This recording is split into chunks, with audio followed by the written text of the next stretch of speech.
Good afternoon, everyone. This is Isabel Paradis. I'm talking to you, as you can see, from sunny Chicago. And I'm in the presence of someone I've known for a long time. He's also the CEO of AP Telecom, Eric Handa. Eric, welcome to my HotShot. Thank you for having me. It's great to be here, and we're very lucky we've got great weather today. Yes, and it's such a pleasure to be with you here today in, I think, the coolest and the prettiest city in the world, or one of them at least, a bit like us. It's a beautiful day, and we've got great architecture. There's a lot of boats going by, so it's really a good day. So Eric, I moderated a panel on digital transformation recently. And during the panel, we discussed connectivity, the role of connectivity in the digital transformation, and we all agreed that connectivity and undersea cables were taking or becoming more and more important in the society and the digital transformation of all that's out around us. But I think beyond that, what are, from your point of view, what are the main trends in the connectivity world? Yeah, so to your point about being an important utility, just like water or electricity, access to the internet is becoming vitally important in a lot of areas of the world, not just North America or Western Europe, but in emerging markets like Africa and Asia and South America. So AP Telecom sees diversity, resiliency, and proper network planning to avoid points of failure as a really important area of focus in the next 2 to 3 years as we reach 2020. And a large part of that is driven by the fact that diversity enables networks to always remain on. Because of its importance, you need to make sure that those networks are always on 24/7, and that planning is really key to enable that to happen. And I think a lot is happening in the connectivity space with OTTs, playing more and more of a disruptive role. But what do you think the connectivity world would look like in 5 years, if we're still here, if we've not retired yet?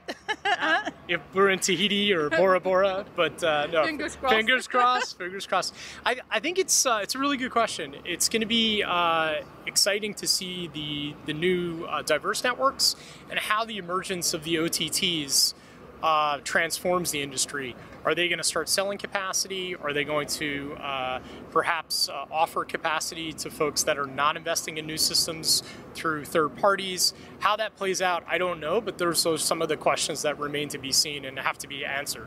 Okay, so watch this space, I guess. Yeah, definitely watch this space. I don't have a magic crystal 8-ball, but it's definitely something that has to be addressed in terms of a lot of the infrastructure, the capital expenditure that's going to investment, how that's going to end up into the general wholesale, the carrier community, and what's going to happen with that investment and that capacity.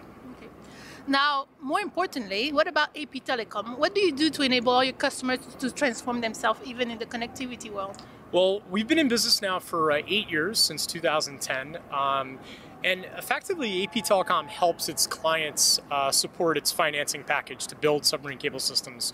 We specialize in pre-sales, off-take agreements, so we'll make a credit-worthy sale, and then our client, whether it's an entrepreneur or a telco, would enable them to go out and get debt financing.